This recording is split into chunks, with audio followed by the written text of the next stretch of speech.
Hong Kong health authorities have activated their most serious response level after an outbreak of a new type of viral pneumonia in China. A man has died from a new pneumonia virus in the central Chinese city of Wuhan. 41 other people have been diagnosed with the virus that investigators say resembles SARS. There is now a report from the Center for Disease Control that they have the first U.S. case of that coronavirus. Centers for Disease Control and Prevention is confirming the first case of human-to-human transmission in the United States of the novel coronavirus. The World Health Organization has declared the coronavirus outbreak a public health emergency of international concern. 61 passengers have now tested positive for the coronavirus on the stranded Diamond Princess ship. New York now confirming its first case. New York is one of a handful of states that's now declared a state of emergency due to the coronavirus. Governor Cuomo deploying the National Guard to New Rochelle in Westchester County, just outside of New York City, where more than 100 people have tested positive for COVID-19. The WHO has formally declared the coronavirus a global pandemic. We're deeply concerned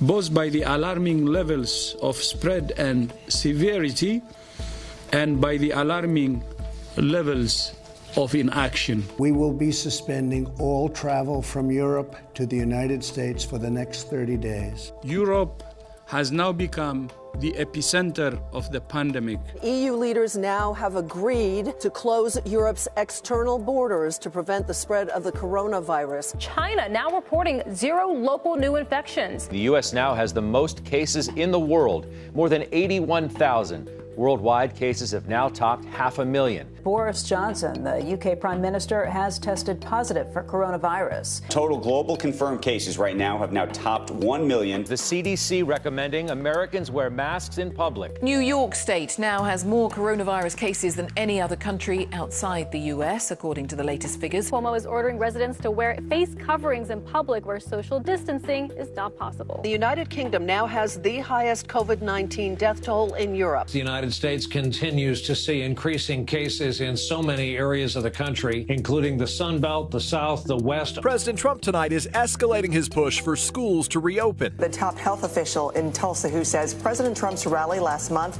likely contributed to a spike in COVID cases. Major League Baseball is returning this week. Over 2/3 of Miami Marlins players have tested positive, forcing the league to postpone 14 games and adjust the schedules of 6 teams. Another COVID scare in Washington after a Republican congressman tested positive before he was supposed to travel to Texas with the president. After House Speaker Nancy Pelosi tonight announcing a mask mandate on the House floor after Gohmert tested positive. After a house party near Beverly Hills, the mayor of Los Angeles is now threatening to cut off power and water to anyone who hosts a large gathering. Hundreds of thousands of bikers have arrived in the city of Sturgis, known as the City of Riders, for one of the world's largest motorcycle rallies. It's stirring anxiety among some who fear the rally could trigger a COVID-19 outbreak in the state. It's class dismissed at UNC Chapel Hill following a weekend of packed parties and growing COVID outbreaks. The university is reversing course,